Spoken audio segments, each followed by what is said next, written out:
मोदी जी सोन लगता है संत शिरोमणि गुरु रविदास जी महाराज की जय। आदरणीय वंदनीय पूजनीय गुरु रूपी शास्त्रियों जी, एक बार फिर आप सभी का आज के इस मासिक सत्संग समारोह में पहुंचने पर हार्दिक अभिनंदन है, हार्दिक स्वागत है।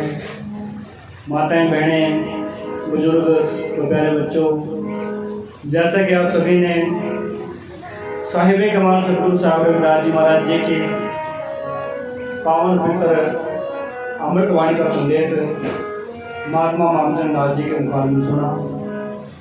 आशा करते हैं जो विचार आपसे साझे किए गए हैं, जो बातें आपके बीच रखी गई हैं, जो उदाहरण आपके बीच पेश किए गए हैं, उन सभी बातों को आप अपने जहन में धारण करेंगे और उन बातों को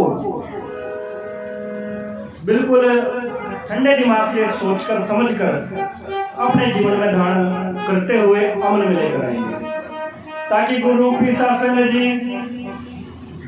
जो संदेश संतों ने हमें इस जीवन काल में दिया, इस धरती लोक पर दिया, वो संदेश कोई छोटा संदेश नहीं है।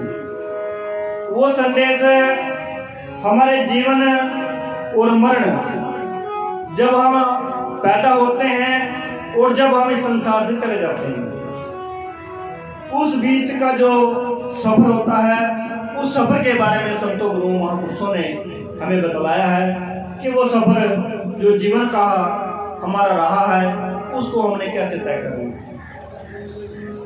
ये हमारी जिम्मेदारी बनती है, ये हमारी कोशिश होनी चाहिए कि हम सतगुरु साहब रविदास जी महाराज जी की अमृतवाणी से जुड़े और इस जिम्मेदारी से आगे बढ़ने का प्रयास करें कि जिस तरह हम अंधविश्वास और पाखंड को छोड़कर संतों गुरुओं के महापुरुषों के जो विचार हैं उनसे प्रभावित होकर हमने अपने जीवन का उद्धार करने का प्रयास किया है,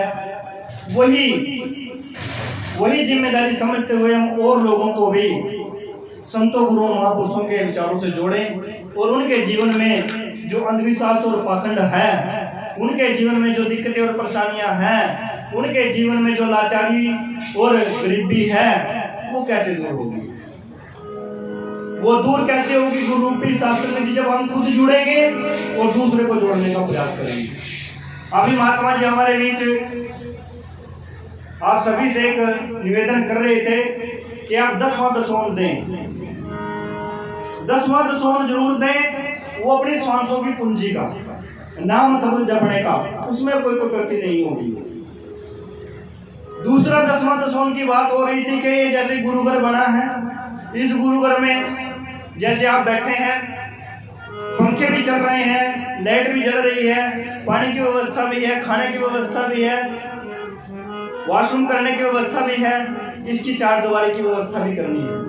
उसके लिए आप 1000 नहीं दे सकते, 500 दे सकते हैं, अगर आपकी जेब अलाउड करती है तो।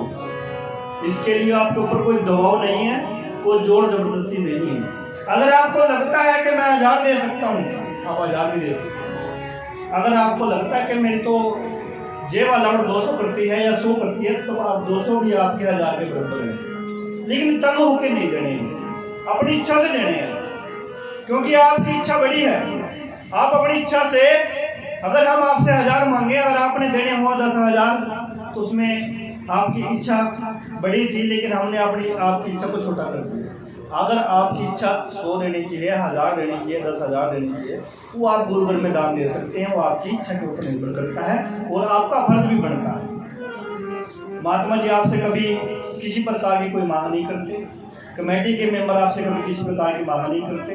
अगर कोई आपके समक्ष किसी तरह का कोई भी दान पुण्य के लिए आग्रह किया जाता है, वो इसलिए किया जाता है कि ताकि डेरे के जो कार्य हैं, आश्रम के जो कार्य हैं, वो निरंतर चलते रहें। जब भी आप आए, आपके लिए उठने के लिए, बैठने के लिए, पढ़ने के लिए जलपान की व्यवस्था कमेटी कर सके, साथ संगत कर सके, बगल कर सके। तो मेरी विनती है कि जो भी विचार महात्मा जी ने आपके बीच प्रस्तुत किए हैं, उन विचारों को आप अपने जीवन में धारण करेंगे।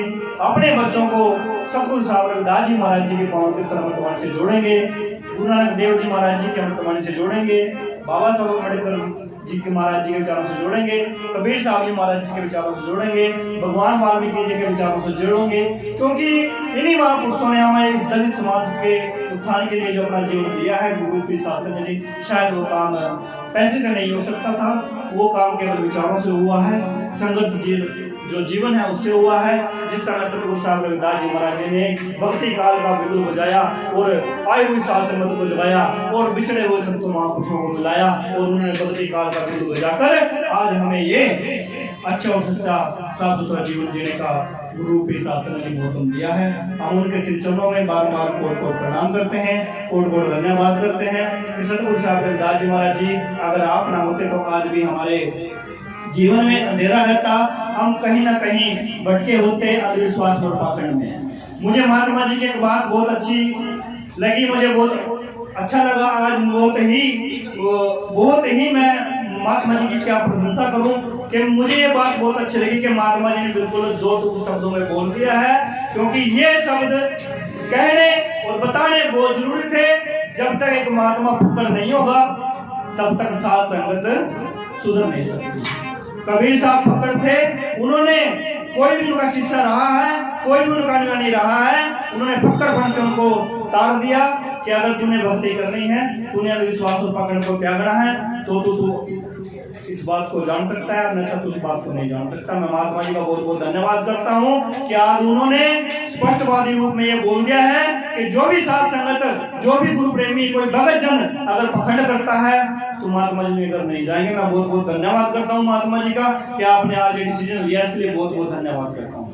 क्योंकि गुरु रूपी साधसंग जी, जब तक आप इन बातों पर गौर नहीं करोगे तो गुरु रूपी साधसंग जी कोई जैसे बोलते हैं ना आम भाषा में, कोई हाथ तले ने कोई पैर तले ने, वो काम ऐसे चलता है। ब्रह्मलीन महात्मा राजदास जी कहते थे, बात थोड़ी सी कड़वी है कि भाई हमने महात्मा जी बताएंगे वो क्या कहते थे। तो गुरु रूपी साधसंग जी, ज्यादा समय न लेता हूँ, मैं एक दिल की रखूंगा कि अगर कोई भगत जन, कोई माता बहन, कोई भाई बुजुर्ग अपने विचार रखना चाहता है तो वो 5 मिनट के लिए आ सकता है, ताकि मैं उनका समय दे दूं। उसके बाद महात्मा जी का समय होगा, कोई ये ब्लेम ना करे कि मुझे समय नहीं दिए। अगर कोई अपने विचार साझा करना चाहता है तो वो आ सकता है। क्या नाम है जी आपका? हाँ जी, शिषपाल जी। इसको बंद रहेंगे।